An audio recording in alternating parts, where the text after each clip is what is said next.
Bom dia!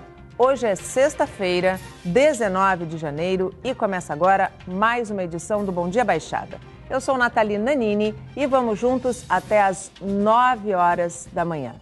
No programa de hoje recebemos o deputado estadual Caio França. Caio, seja muito bem-vindo ao nosso programa, muito bom dia, apesar de estarmos quase no final de janeiro, um feliz 2018. É verdade. Bom dia, Nathalie, obrigado pelo convite, um ótimo 2018 para nós e um bom dia especial a todos que estão nos assistindo. E você também pode participar do nosso programa a partir de agora, através do WhatsApp, que é o 13 988779496, ou pela nossa fanpage no Facebook, onde já estamos simultaneamente ao vivo. Deputado, eu começo o nosso bate-papo falando, não podia deixar de ser, sobre a febre amarela. Claro. O Estado voltou a antecipar a campanha de vacinação, agora vai começar na semana que vem, dia 25. O senhor tem acompanhado, como deputado, essa situação em que em algumas cidades do estado há uma preocupação maior, no entanto, a região da Baixada Santista não tem ainda nenhum registro de caso e, se Deus quiser, continuará assim. Na sua opinião, o estado está preparado para enfrentar a febre amarela? Está preparado sim, viu, Nathalie? Eu estive em Mariporã no sábado passado, que é a cidade mais atingida aqui do estado. Tive com o prefeito, com o secretário de saúde, eles imunizaram praticamente todas as pessoas, tem 95%, 98% de pessoas que já tomaram a vacina na cidade. É claro que cria um grande alvoroço, a gente vê aqui na região também filas ainda, nos postinhos, nas unidades de saúde, enfim, os jornais estão noticiando isso, algumas que tiveram que distribuir senhas e muita gente não conseguiu pegar, mas o governo do estado já anunciou, em parceria com o Ministério da Saúde, com as prefeituras municipais, inclusive hoje está tendo uma reunião entre todos os agentes públicos municipais ligados ao tema e a Secretaria de Saúde para fazer essa antecipação pela segunda vez. Da vacina. Então, iniciamos no dia 25 e a gente espera que em breve todas as pessoas aqui da Baixada possam ser imunizadas. Só é bom ficar atento às pessoas, as mães que estão amamentando, que estão grávidas. Quem não pode tomar a vacina, né? Porque, diferente de algumas outras imunizações, a vacina de febre amarela tem algumas contraindicações, né? Sim, acima de 60 anos. Tem 2 sábados, os 2 primeiros sábados de fevereiro serão o dia D, então um mega mutirão em todas as cidades. Portanto, a gente aqui está bem amparado, mas claro que fica um alerta aí a todos, em especial aqueles que forem viajar para áreas de risco em especial. É bom ficar atento e tem bastante notícias já em todos os jornais, na internet também. Né? É verdade. Então, eu entendo que a gente está preparado, só, claro, que ficamos preocupados pelo retorno da febre amarela depois de tantos anos sem essa notícia, mas vamos esperar que a gente possa sair bem dessa e já a partir do dia 25 aqui na Baixada, todo mundo iniciando a vacinação em todos os postos, com muita calma, prudência, porque vai ter vacina para todo mundo, não precisa ficar preocupado. Essa é a pergunta que eu ia fazer para você, Caio. Vai ter vacina para todo mundo? Você acredita nisso? Porque, por exemplo, hoje, embora tenha se criado, vamos se dizer assim, um pânico, né? Porque todo mundo foi atrás da vacina. Claro. Teoricamente, quem deveria estar tomando a vacina nesse período antes da campanha são as pessoas que, de fato, vão para áreas de risco. Não foi o que aconteceu, porque a gente vê as filas, né, cada vez maiores. E hoje a gente vê doses fracionadas. Hoje a gente vê que em algumas cidades pega-se senha e não consegue se vacinar. Quando a campanha começar, a gente pode ter a segurança que as vacinas vão estar aqui, né? Vão estar aqui. Serão doses fracionadas de fato, mas que duram aí de 8 a 9 anos. Então é um período bem razoável. Para quem já tomou a vacina, não precisa mais tomar, porque as doses eram por completo, então vale a vida inteira. Eu esqueci se eu tomei, não sei se eu tomei, eu não tenho mais a carteirinha. Tem 2 opções. Ou você pode tomar novamente a vacina, sem problema nenhum, ou você vai até o posto que te vacinou, para poder lembrar, se você dá no seu RG, seu CPF, terá anotado lá e eles te dão uma segunda via da tua carteira de vacinação. Então, os moradores da Baixada fiquem, claro, atentos, mas menos preocupados, porque terá vacina para todos a partir do dia 25. Então, não adianta ir agora no posto de saúde, porque pegar fila, as doses dormir de madrugada. Estão sendo muito pouquíssimas nas cidades. Então, aguardo o dia 25, que isso vai se dar com muita tranquilidade. Vamos falar, continuando falando em saúde, deputado, o AME Mais em São Vicente. Tem previsão para ser inaugurado, abrir as portas, atender a população? Nós vamos fazer em 2 momentos. Faremos agora a entrega do prédio para o governo do estado, que já fez o chamamento público para a contratação da OS, que vai administrar o equipamento. É um equipamento de referência na região inteira, é o primeiro AMI na região que vai funcionar com cirurgias. Sim. Então já é um novo modelo chamado AMI+.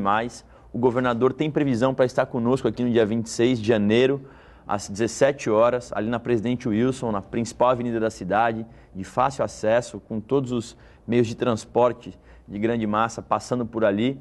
A gente vai fazer a entrega do prédio, já todo equipado, faltando apenas o ar-condicionado para fazer a climatização. Mas que também dentro desse mês agora, de fevereiro, a gente já consegue fazer. E aí a OS vai fazer a convocação das pessoas para trabalhar no local, vai fazer algumas entrevistas e tal. A OS que venceu é a Seconce, que é uma OS que tem 5 AMIs, 5 hospitais, tem o maior hospital e o maior AMI do estado de São Paulo. Eu tive com eles já para poder falar aí da importância que tem o AMI para a cidade. São Vicente tem uma população que depende muito da saúde pública. Sim. E o AMI tem uma característica que o difere dos demais atendimentos do estado.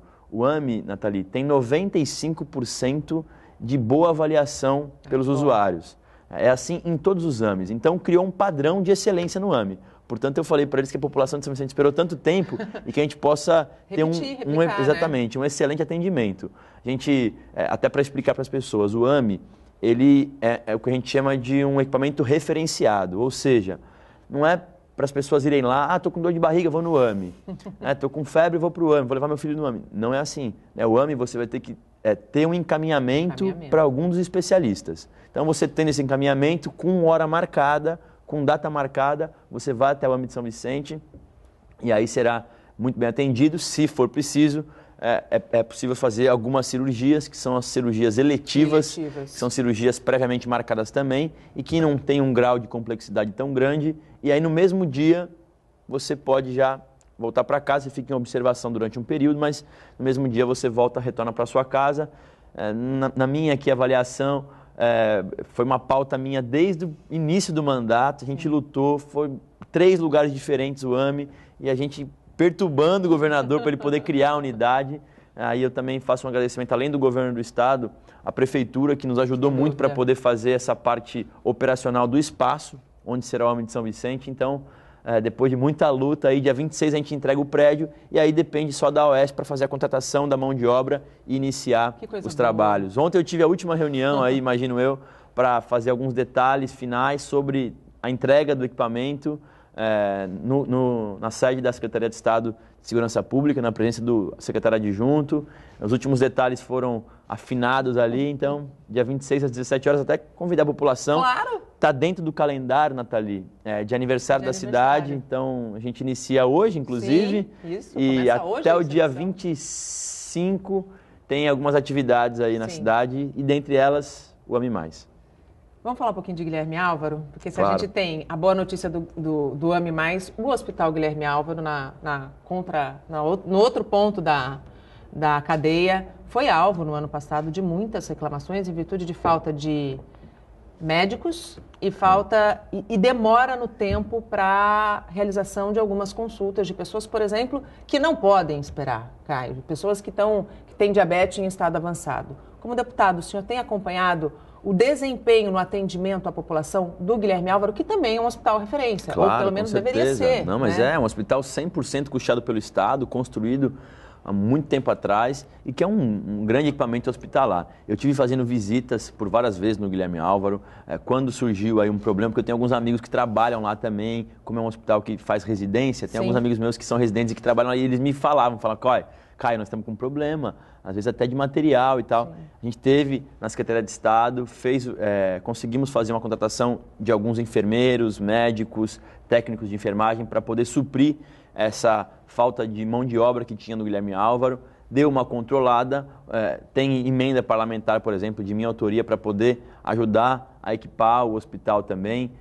A gente tem ali não só uma referência em algumas especialidades, mas também na questão do câncer. Oncológico. Isso também aqui para a região é muito importante, porque muitas vezes as pessoas têm que se deslocar daqui até São Paulo. Isso é um desgaste, porque emocionalmente a pessoa já está debilitada, a família também. Muitas vezes não tem condição de fazer de maneira particular esse transporte. Exatamente. Então acabam dependendo dos transportes das prefeituras. Portanto, o Guilherme Álvaro tem que estar bem amparado, bem equipado. A gente tem cobrado isso frequentemente da Secretaria, até porque é um dos hospitais, como você falou, que é referência aqui na região. Sim. E o Guilherme Álvaro atende o Vale do Ribeira, atende o Litoral Sul aqui da nossa região, atende toda aqui a região por completo, aqui estendido até. A gente conseguiu fazer algumas entregas no ano passado, Nathalie, que facilitaram um pouco, ou vamos dizer assim, sobrecarregaram, não fizeram com que sobrecarregue. Por exemplo, nós entregamos no final do ano passado o Hospital Jorge Rosman, em Itanhaém, que são 200 leitos, um hospital, eu tive presente com o governador, um grande hospital, em excelência. Todo mundo que eu tenho conversado, que é atendido ali, de Mongaguá até o Vale do Ribeira por completo, que é atendido lá, tem elogiado muito a atuação. Desafoga um pouco desafoga o sistema, né? Exatamente o Guilherme Álvaro. Assim como a gente tem outros hospitais que são referências, como o próprio Santa Amaro no Guarujá, o Irmanduce, Santa Casa de Santos, entre outros. Então, o Hospital Modelo, por exemplo, de Cubatão, que também estava fechado, ficou fechado aí durante vários meses. E que vai começar a atender oncologia a partir muito do mês legal que também, vem. até dar os parabéns ao prefeito. Depois de um tempo conseguiu reabrir e agora conseguiu cadastrar na oncologia, que é uma especialidade tão importante para a gente e que todas as famílias passam, né, tem algum familiar que tem essa doença, que é muito difícil, depende muito de você estar próximo da sua família. Sim, o apoio da família autoestima sem dúvida. No câncer é sempre muito importante. Então, quanto mais próximo você puder estar, melhor. E agora o Cubatão também terá essa referência, o que nos deixou muito feliz. Falar um pouquinho de VLT e de Porto. A última vez que o vice-governador esteve aqui na região, ele entregou 2 novos vagões do VLT e anunciou a reforma na Ponte dos Barreiros. Você tem conhecimento de detalhes do projeto? E a minha pergunta, como a gente sempre, de sexta-feira, abre para a agenda do Porto, uma pergunta que muitos especialistas deixaram no ar e que eu gostaria de fazer para você. O projeto vai contemplar a questão portuária, Caio? Olha, primeiro, essa segunda fase do VLT. Vamos lá por partes. Primeiro, eu entendo que o VLT é um grande projeto, que deu muito certo, transporte de qualidade, em todas as estações. A gente vê assim nos horários de pico, é muita gente, enfim, e de todos os níveis sociais, porque é um projeto que, de fato, contempla a todos. Então, o governo do estado, mais uma vez, com investimento maciço aqui na região, colaborando conosco. O primeiro VLT do país, Nathalie, não é nem de São Paulo, é do país. Porque o do Rio de Janeiro, ele é muito pequeno, ficou muito só para a Copa do Mundo e nem se considera um VLT. Então, aí vamos lá para a segunda fase. O CONSEMA, que é o órgão estadual responsável pela liberação dessas obras, liberou a segunda fase do VLT, que é Porto Valongo. Sim. Então, vai atender essa parte portuária que você falou. A gente tem cobrado para que as obras possam sair o quanto antes. O vice-governador esteve entregando os 2 vagões para poder agilizar e dar mais condições para quem utiliza o transporte. Então, a gente espera que já o quanto antes já tenha a segunda fase em pé de obra. E aí, a fase que você falou, que seria a terceira fase, que é a área continental de São Vicente, que na minha avaliação, se teve algum erro nesse projeto do VLT, é porque deveria ter sido contemplada a área continental desde o seu início. Sim. Pois bem, não foi contemplada, agora a gente tem que trabalhar para poder fazer com que isso possa ser o quanto antes contemplado. Exatamente. E com essa notícia positiva, que não fui eu, não foi o vice-governador que deu, foi o IPT, que é um órgão técnico com engenheiros especializados no assunto. Todo mundo imaginava, Nathalie, que a Ponte dos Barreiros tinha que ser derrubada. Para ser construída uma nova. Sim. Porque ela é uma ponte antiga, com essa estrutura muitas vezes comprometida, mas os engenheiros demonstraram, com um laudo, de que é possível fazer uma revitalização da ponte sem precisar derrubá-la. Então isso vai nos favorecer, porque vai agilizar um pouco toda essa obra. E já foi autorizado esse plano de trabalho para fazer a revitalização da Ponte dos Barreiros, que é a ponte à tribuna. Então, os moradores da área continental, a gente agiliza um pouco mais essa fase de que o VLT possa chegar na área continental, que tem uma grande massa trabalhadora que hoje... É quase uma nova cidade, né? É quase uma nova cidade, com 150 mil habitantes, podemos dizer assim, e que hoje, para poder utilizar o VLT, ele depende da alimentação do transporte, seja do Estado, através dos ônibus, seja das vans da Prefeitura, que ainda não está integrada com o VLT. Então, a gente ficou muito contente, porque, de certa forma, é um passo que a gente dá a mais para chegar ao VLT na área continental. E em breve a gente deve acompanhar os trabalhadores iniciando a reforma da Ponte dos Barreiros, sem precisar parar sem precisar interditar a ponte, porque hoje é o principal acesso do centro da cidade até a área continental, senão você tem que dar a volta por Praia Grande e é um caos completo. É um caos, sem dúvida nenhuma. Então, uma grande notícia aí, essa terceira fase do VLT, já licitando a segunda fase, a terceira fase passando por esse trecho da ponte, já tem um grande avanço também. A gente espera que nesse ano seja um ano muito especial para a Baixada e a gente vai fazer com que esse projeto possa acelerar. Ser acelerado, bastante. Né? Bastante. Ainda falando um pouquinho de Porto, antes da gente sair para o intervalo, Caio, você tem acompanhado as problemáticas, principalmente as problemáticas que envolvem dragagem e as problemáticas de infraestrutura que tanto carecem o Cais Santista? Bastante também, Nathalie. O Porto é a principal locomotiva aqui da região, não só para Santos, mas para toda a nossa Baixada Santista e até mesmo para o Brasil, né? Porque dúvida. 1/3 do PIB passa por aqui, então muitos trabalhadores. E primeiro, eu defendo uma mudança no modelo de gestão do porto, que é o que a gente chama de regionalização dos portos. Hoje, por mais que eles tentem, a Codesp e tal, fica muito distante. Brasília está muito longe aqui do nosso dia a dia. Então, tanto que a gente apresentou para o governador Geraldo Alckmin uma pauta, junto com alguns sindicatos e com algumas pessoas que conhecem bem a questão portuária, essa pauta até para a sua candidatura presidencial, para que os portos, não só o de Santos, mas todos eles, possam ser regionalizados, com os entes aqui, os municípios da região, o governo do estado, que são mais próximos, possam fazer parte e possam decidir o porto. Hoje, quando você vai fazer qualquer coisa, depende lá de Brasília. Agora, acabou, né? Acabou. A Secretaria dos Portos, que era um padrão de ministério, hoje está dentro do Ministério do Transporte, então isso também prejudicou um pouco. Então, a gente defende a regionalização do porto.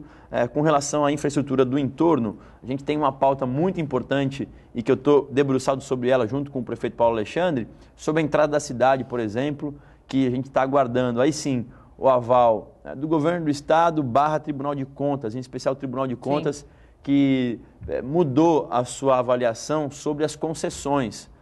O Grupo Eco-Rodovias se comprometeu a fazer uma parte da obra, custo de mais ou menos 300 milhões de reais para fazer a entrada de Santos. Pois bem, sempre houve isso. Aí o privado fazia o investimento e você ampliava um pouco a sua concessão, que nesse caso seriam 3 meses. E aí o Tribunal de Contas, nesse momento, entendeu por bem não fazê-lo. E aí nós estamos num processo de convencimento dos conselheiros do Tribunal de Contas e pedindo para que o governador também possa entrar nesse circuito para que a gente possa iniciar essa obra tão importante, não só para Santos, mas para todo o país. É inadmissível a entrada da cidade, que é a entrada do Porto de Santos, ser do jeito que é. Pois bem. Então a gente também é uma outra obra que influencia muito na questão portuária e melhora bastante. Outra pauta, uma pauta importante com relação à SPU, dos caminhoneiros que têm muitas dificuldades, as cidades todas com problema de buraco. E os caminhões, por mais que eles sejam um mal necessário, mas eles prejudicam muito aí em alguns locais, porque as cidades não estão preparadas para receber uma movimentação tão grande de caminhão. Então a gente tem que achar um local para que eles possam guardar esses caminhões e que não precisem entrar no centro das cidades. Então seria ideal. Tem uma conversa aí com a SPU também para liberar algumas áreas, investidor privado interessado também em fazer isso. Então, tem algumas pautas ainda para esse ano que, claro que uma obra como essa da entrada da cidade é uma obra que demora um pouco tempo, mas que a gente inicie o quanto antes ela precisa a parte da Ecovias. Né? A Prefeitura já fez a sua parte, então agora é hora da Ecovias, que tem disposição em fazer isso, e até pela agilidade que é necessário, só falta o aval do Tribunal de Contas, que nós estamos apertando eles para que isso possa acontecer. Tomara que aconteça e logo. O Bom Dia Baixada vai para um rápido intervalo, a gente volta em instantes, não saia daí. O Bom Dia Baixada está de volta e nesta sexta-feira recebemos o deputado estadual Caio França. Você pode participar do nosso programa através do WhatsApp, que é o 13 988779496 ou pela nossa fanpage no Facebook. Caio, falar um pouquinho de emprego, economia. As expectativas para 2018 são boas, né? A última vez que o vice-governador esteve aqui, ele fez inclusive uma análise muito interessante que mostrou realmente que a economia é cíclica e que em 2018 começaríamos a recuperar tudo aquilo que foi perdido. Do ponto de vista de geração de emprego, de movimentação da economia, isso só acontece quando as pessoas têm condições, né? Estão dentro, inseridas no mercado de trabalho. Nesse sentido, São Vicente agrega escolas criativas, né, que eu acho que é uma tendência mundial, né, de mercado, e também vai abrigar agora um centro tecnológico, que tem a ver muito com qualificação e capacitação. Tem, Nathalie. Primeiro que você falou, assim, São Paulo, como é um estado muito industrializado, então ele meio que sai da crise antes de todo mundo. Primeiro sente antes de todos. Sim. E também depois sai e a gente percebe uma melhora significativa esse ano, e além das medidas econômicas que foram tomadas, de que há um sinal aí na economia de melhora, ainda muito pequeno, a inflação caiu bastante, juro, desemprego vem reduzindo, mas ainda muito pontual. Por isso, tão importante que a gente possa entrar nesse tema de economia criativa, que é um conceito mais moderno e que os países da Europa, por exemplo, já utilizam bastante. E o Estado de São Paulo, através das ETECRs, que são as escolas técnicas de economia criativa, a gente conseguiu abrir alguns polos. Aqui na Baixada, Santos e São Vicente já estão em funcionamento. Santos no Jardim Castelo, na Zona Noroeste, e em São Vicente, no antigo prédio do Tripulantes do Futuro, onde funcionava um projeto muito legal, inclusive em frente à estação do VLT, a primeira estação do VLT de São Vicente para Santos. E o que tem lá? Cursos que são de 3 meses mais ou menos, mas de alguns temas que são muito atuais, como, por exemplo, food styling, que é você mexer na parte da comida na área de como você montar um prato e tal. Que uma gourmetização do prato, do prato, melhor falando. Além do food styling. Gestão de mídias sociais, não preciso nem falar que hoje isso é um tema super recorrente. E às vezes o jovem, ele conhece, sabe mexer muito bem e não imagina que aquilo pode ser uma geração de renda para ele. Sim. Hoje, qualquer comércio precisa de alguém para poder cuidar disso. Sem então, dúvida.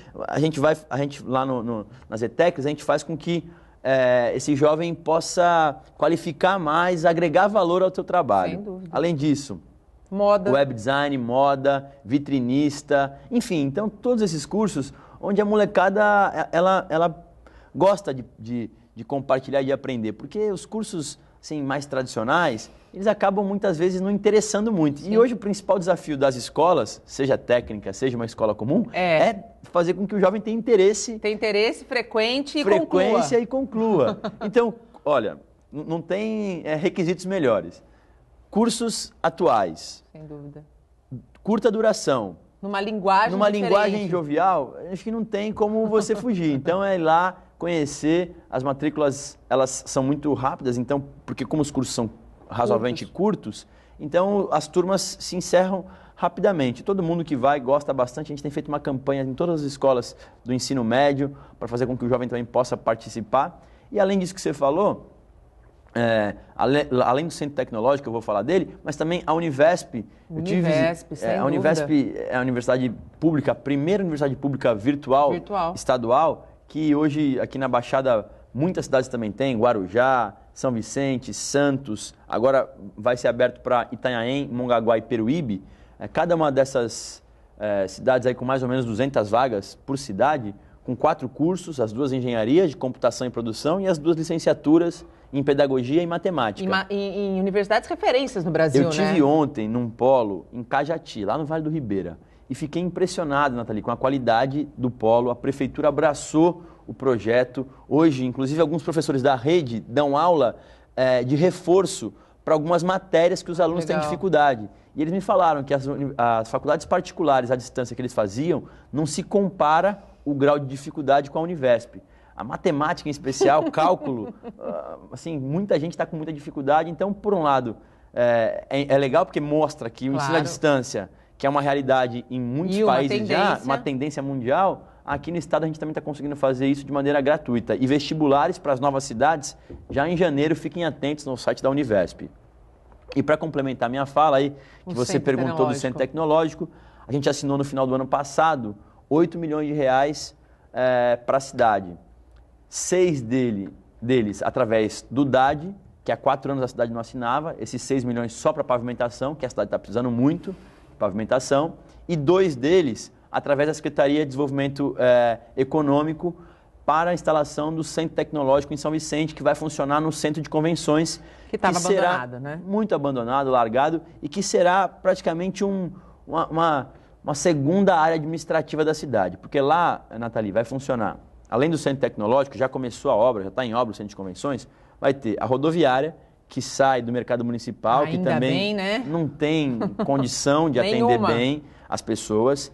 Vai ter a sede da Guarda Municipal e a sede da Secretaria Municipal de Educação, que é a principal, né, secretaria, com mais de 2.500 professores. Então, tudo isso vai funcionar ali naquele centro administrativo do Centro de Convenções e uma possibilidade real de termos também uma base da polícia, a primeira companhia, que iria para lá. Então, dando uma nova cara ali para aquela entrada de São Vicente, que está muito judiada. A gente conseguiu também 3 milhões de reais para retomar as obras do conjunto do Bitaru, que fica atrás de todo esse incremento que nós falamos. Então, em breve, aí uma grande mudança ali naquela entrada da cidade. O teatro, que nesse momento será paralisado para poder fazer, ajudar nesse enredo todo que eu falei, desses 4, 5 equipamentos, sem perder o seu objeto final. Se mais à frente a gente conseguir fazer o que falta para o teatro, que tem um custo muito alto, que nesse momento... De repente, por parceria público-privada... Pode ser, mas nesse momento assim, a cidade tem outras necessidades mais urgentes. Então, o prefeito entendeu por bem e a gente concordou com isso, também ajudou a fazer essa costura no governo do estado, que nesse momento o teatro fica de stand-by e a gente vai fazer esses outros equipamentos nesse local tão judiado que estava e inclusive continua, e mesmo a prefeitura fazendo algumas limpezas e tal, mas a gente vai fazer essa mudança radical aí nesse trecho tão importante, que além de tudo é a entrada da cidade, todo mundo que vem do litoral sul passa por ali e tal. Então, uma mudança importante para a cidade e que a gente também ajudou a costurar. Caio, eleições 2018, não tem como não falar, né? Primeira pergunta, você sai candidato? Eu sou candidato à reeleição, a deputado estadual, pré-candidato ainda, né? Então, mas ainda tem um longo tempo. Esse ano, Nathalie, eu não tenho a menor dúvida que será o melhor ano dos 4 anos de mandato, por vários motivos. E o primeiro deles a gente falou no início do programa, que é a melhora da economia e o Estado acaba também, como a gente falou, sentindo isso antes. Aí consegue fazer o pagamento das emendas parlamentares, ampliar os seus programas. Então, esse ano será o melhor ano do mandato, sem dúvida. Aí está aí a inauguração do AME que nós falamos, que foi uma luta intensa desde o início. E aí, em outubro, a gente tem a eleição, e isso deve ter uma grande mudança, porque o governador deverá disputar a eleição presidencial, o Márcio França assumirá o governo. Até abril.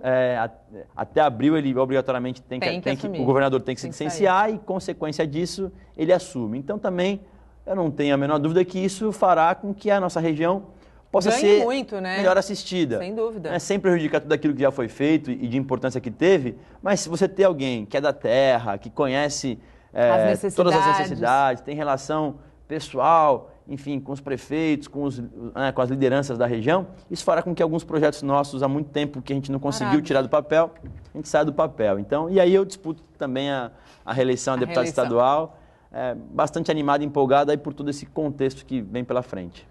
Você acredita na reeleição do governador Márcio França, quando ele assumir já governador a partir de abril, no máximo? Você acredita na reeleição?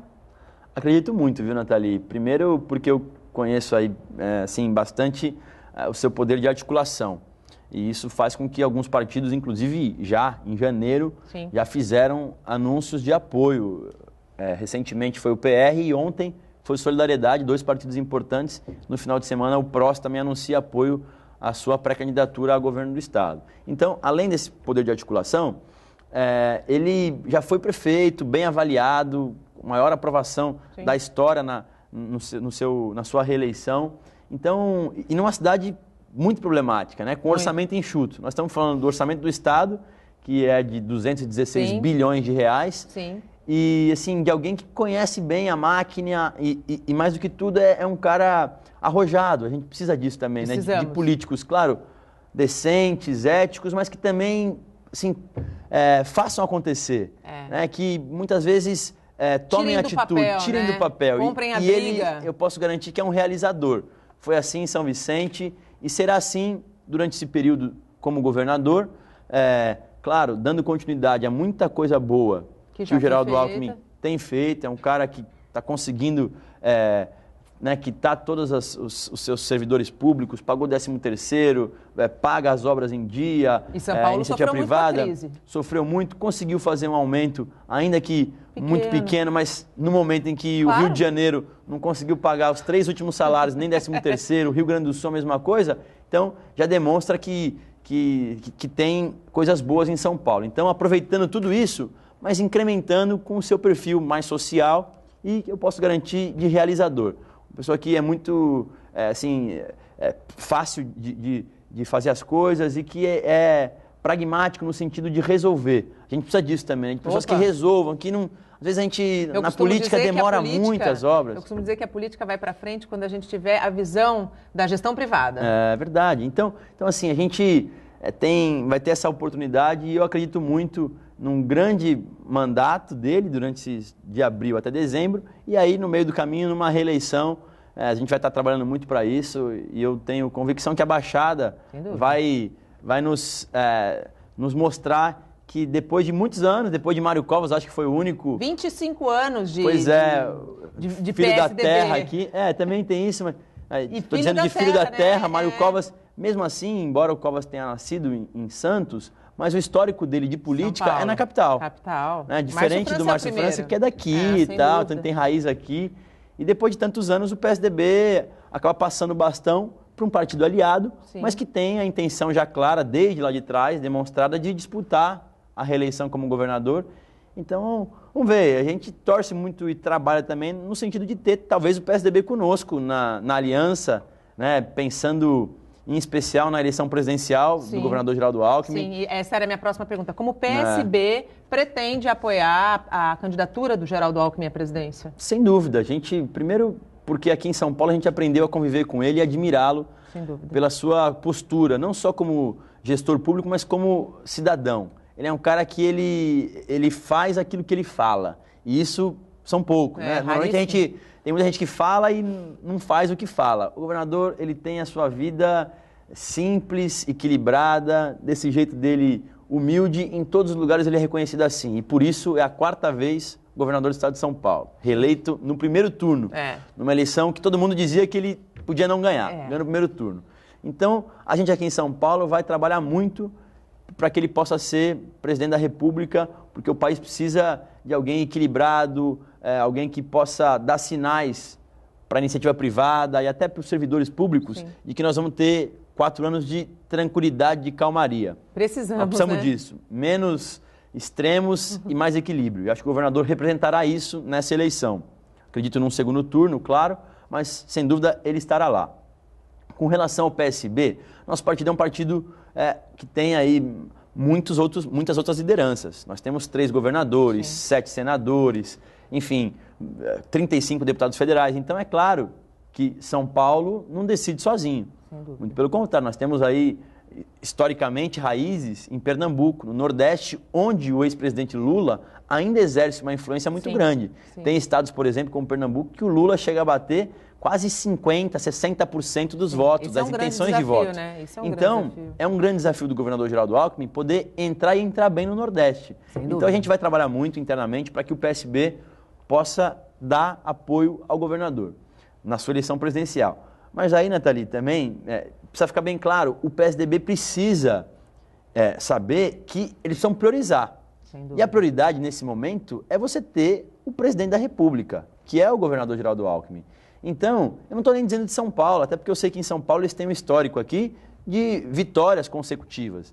Mas Pernambuco, Paraíba, Distrito Federal, entre outros locais onde, por exemplo, o PSB tem candidatos e muitas vezes a reeleição do governador, e que você, nessa costura política, você vai fazer a exigência do apoio em alguns locais.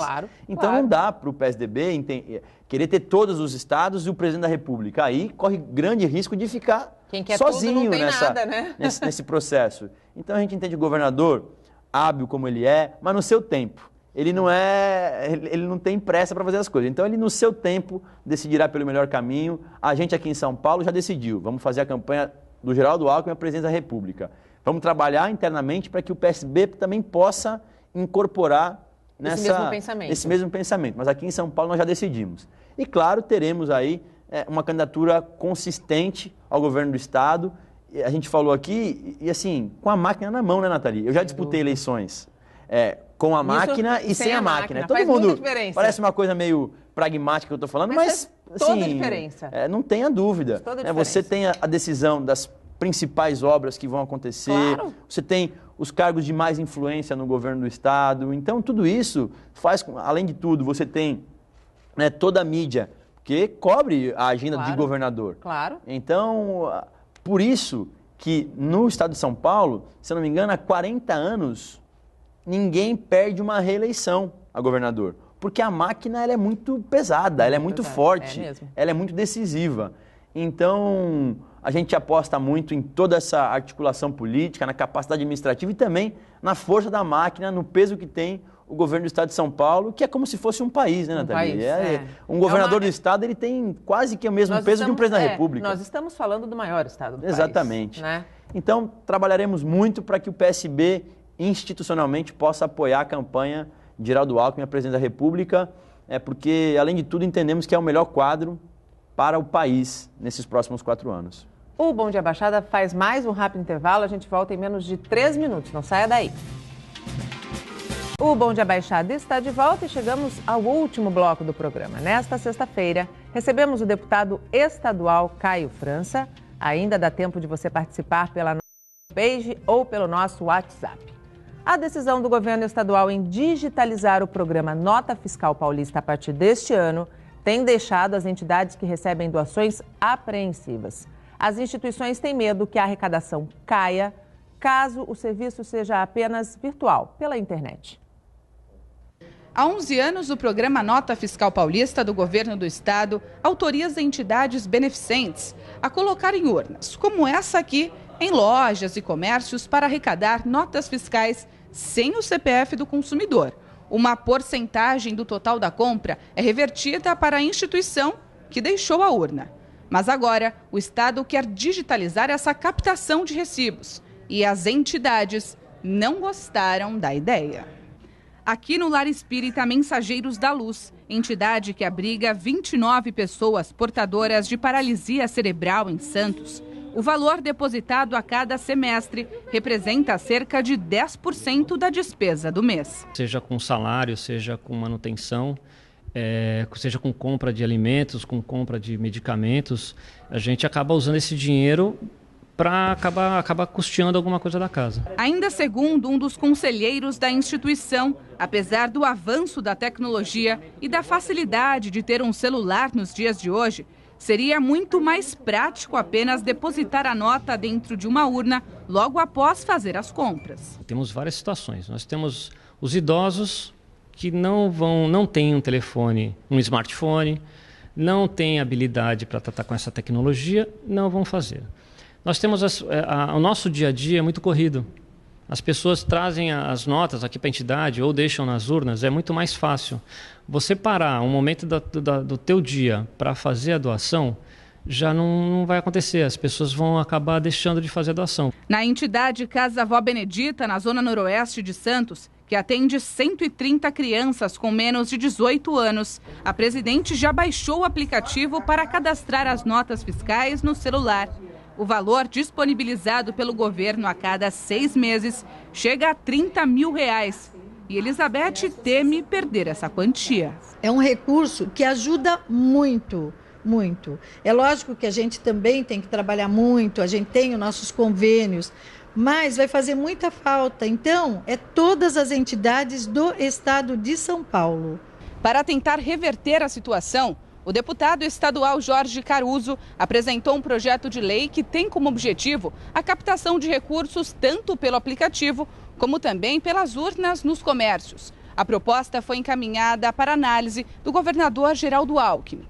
Caso não seja aprovada, as entidades afirmam que correm o risco de fechar as portas. Isso não pode acontecer. A Secretaria da Fazenda do Estado informou que as atualizações no programa Nota Fiscal Paulista foram importantes ferramentas no combate a fraudes e problemas com as urnas. O texto, em nota, afirma ainda que a nova tecnologia tornou o processo mais acessível e a expectativa é que a distribuição destes recursos seja maior. Por fim, a secretaria esclareceu que realizou palestras no ano passado para tirar dúvidas das entidades assistenciais sobre as mudanças. Deputado, essa é uma questão polêmica, porque a gente sabe que existem muitas entidades sérias, nós mostramos apenas 2 nessa reportagem, e essas entidades, elas de fato precisam deste recurso para atender as pessoas mais necessitadas. Não seria a proposta de deixar as 2 formas, tanto urna quanto o aplicativo, mais adequado, pelo menos num primeiro momento, num processo de atualização, de ir passando aos pouquinhos? Nathalie, eu primeiro votei a favor do projeto, a gente aguarda a decisão do governo. Agora, não vou nem fazer a defesa do governo aqui, mas é importante falar. Já foram 3 datas que foram prorrogadas. Então, era para começar já em dezembro, era para ser no início do ano passado, foi para o meio do ano, foi para dezembro. E a gente aprovou essa lei agora. A gente compreende a dificuldade das entidades e, mais do que tudo, a gente tem alguns costumes na população que acabam ficando e a gente tem dificuldade em criar qualquer tipo de mudança. Todo mundo já deve ter passado por algum estabelecimento que tinha uma urna e aí você quer a nota fiscal? Não, então você coloca ali Ou na perguntar, urna. né? Você tem a urna para alguma entidade? Isso, quantas e quantas pessoas. E a gente conhece diversas entidades muito sérias, tá aí 2 que são referências. Sem dúvida. Casa Vó Benedita, estive visitando. A dona Elizabeth, ela é um anjo, né? Que está aqui entre nós. Então, e o Lar Espírita Mensageiros da Luz também, extremamente sério o trabalho deles, entre diversas outras que a gente conhece. Porém, infelizmente, no Brasil, nem todo mundo pensa assim. O governador, com razão, detectou algumas fraudes nesse modelo.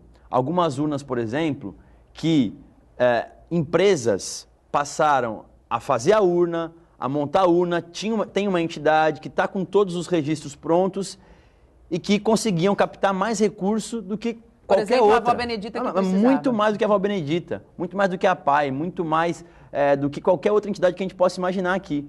Então, isso fez com que ele pensasse o seguinte, olha, para a pessoa doar, ela tem que querer de fato, e ela tem que saber para onde ela está doando, e ela tem que se envolver. Criou um aplicativo, que já foram feitas várias palestras sobre o assunto. Eu também, assim como você, entendo que a gente deveria ter um período de transição. Um período de transição, que toda vez, esse período de transição já foi 3 vezes. E aí a gente vai falar que o período de transição é até julho, vai chegar em julho, a gente vai falar, não, vamos para dezembro. Então, assim, é importante que a gente possa, talvez, ter mais um prazo, eu compreendo, porque início do ano, ninguém se adaptou ainda, pouquíssimas pessoas têm o aplicativo e tal. Mas em algum momento, melhor, Nathalie, isso vai ser necessário. É uma realidade. Então, a gente precisa nos preparar para poder ter isso. E já foi feito várias demonstrações. E uma coisa que é importante falar, e que talvez, e na reportagem não foi falado, que com essa mudança é natural que diminua as pessoas que fazem a doação. Sim. Mas para cada 200 notas fiscais que eram doadas no modelo anterior, uma desse atual modelo equivale para 200. Então, por quê? Vai ter mais valor. Sem dúvida. O que é feito pelo aplicativo. É uma compensação. Não foi falado na matéria, mas é importante a gente explicar também. Então, assim, a gente compreende e, como você bem falou, a gente está acostumado com essa história da urna, é mais fácil, coloca lá, depois alguém da entidade passa para recolher as urnas e depois alguém nas entidades, que eu conheço muito, vai lá e coloca tudo no sistema da Nota Fiscal Paulista. O que foi explicado?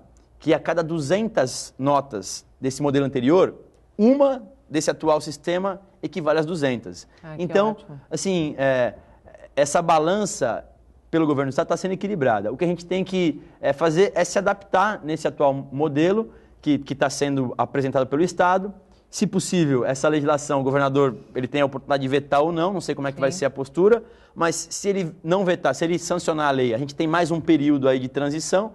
Caso contrário, essa lei já está, a lei anterior já entra em vigor, portanto, não será possível mais as urnas manterem seu aplicativo. E aí, cabe a gente também fazer uma divulgação ampla, cada parlamentar, em especial as mídias aqui, tanto impressas, televisivas, uma campanha televisiva, e todo mundo conhece uma entidade séria e tal, e aí você já cadastra a sua entidade no seu aplicativo. Então, é só você digitar ou fazer aquele QR Code que você usa para, por exemplo, para os bancos, Sem dúvida. que a sua entidade já será beneficiada.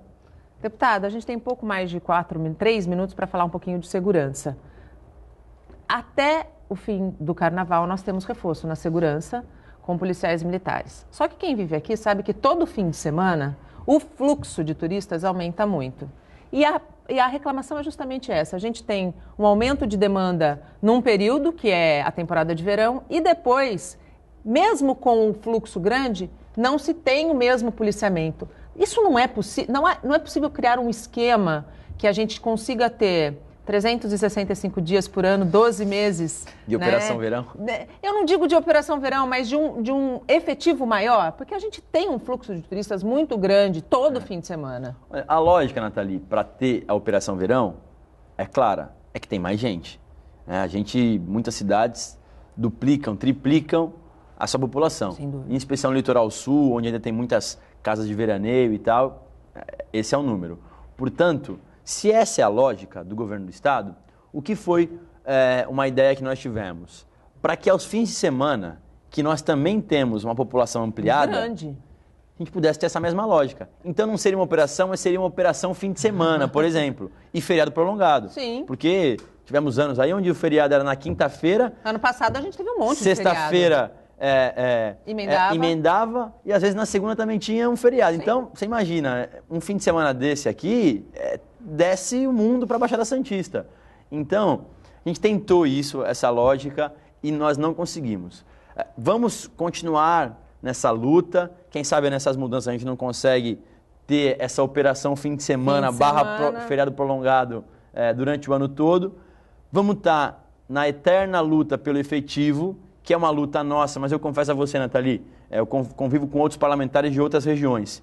A luta em muitos outros lugares é o mesmo, com raras exceções. Talvez no interior do estado, e onde a dificuldade segurança maior, né? Isso, onde é mais pacato, ainda as coisas continuam. Mas nos grandes centros urbanos, vou dar um exemplo, Rio Preto, Campinas, a Grande São Paulo, Ribeirão Preto, Araçatuba, entre outros, a solicitação é a mesma. Mais efetivo, mais efetivo, mais efetivo. Por isso, nós precisamos também mudar um pouco da lógica. A polícia é importante na rua? Claro que é. E a gente concorda com isso. A demonstração clara é a Operação Verão, que é um sucesso sempre. Mas a gente precisa trabalhar antes, né? É isso, né? Então, a gente tem que trabalhar a gente precisa parar de também, né? só enxugar o gelo, até porque o serviço público está muito sobrecarregado, as polícias, o governador não consegue fazer contratações também de mais 10 mil, 100 mil policiais. Não é possível pagar isso, se não acontece como aconteceu em outros estados. Então nós precisamos parar de enxugar o gelo e ir na fonte do problema. Normalmente, o principal problema é furto e roubo. Sim. Que quem comete, normalmente são os jovens que estão aí numa margem de... Jovens, exatamente. Né? Então, tem o projeto que já deu muito certo, o projeto GEPOM, que será abraçado pelo Estado com uma nova roupagem chamada Via Rápida 18, que serão 10 mil jovens que serão contratados pelo Estado, obrigatoriamente terão que passar por um curso de qualificação e vão nos ajudar no monitoramento dos principais trechos aí urbanos das cidades. A região aqui será contemplada também, sempre com a supervisão de um policial militar reformado, seja um sargento ou algum outro policial. Então, é um projeto que esse ano tende a ter uma melhora na segurança pública, bom. Além das câmaras de monitoramento, que o Estado também tem o dever de ajudar os municípios a terem esse incremento aí na segurança pública. Caio, eu quero terminar o programa falando de cultura. Afinal, hoje começa a encenação de São Vicente, vai até dia 25. E eu acredito que para você que é filho da terra, seja um momento muito especial. É o segundo ano, depois de um período muito difícil, que a encenação retoma a sua força.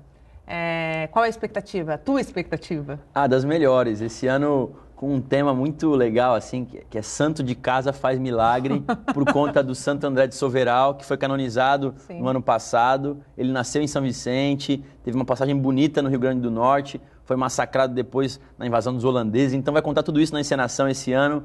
Eu sou suspeito para falar, já participei da encenação, Nathalie, 2 vezes como coroinha. Então, assim, a gente tem um carinho muito especial por esse espetáculo, que sempre bomba, a cidade abraça. Está soltando algumas imagens da estrutura aí, já está pronto. A gente começa, hoje é o dia de estreia, sempre mais tenso aí, eu já participei lá da arena, sei como é, mas está muito bonita, a gente convida todo mundo a participar, acompanhar a encenação. tem alguns pontos de troca, na frente da Praia do Gonzaguinha tem a troca, na Secretaria de Cultura, em outros lugares você faz a troca do alimento por um ingresso. Então, participe, que para a gente é um orgulho muito grande contar um pouco da história da nossa cidade, que se mistura com a história do nosso país, né? Porque a primeira cidade do Brasil, então, e mais em especial, além dos atores e tal, a comunidade, que é o mais importante. Eu acho que quem faz a festa é isso aí. São pessoas da comunidade. São mais de 1.000 atores que se inscrevem, não ganham nada, só pela honra de poder contar a história aí. Mas é isso.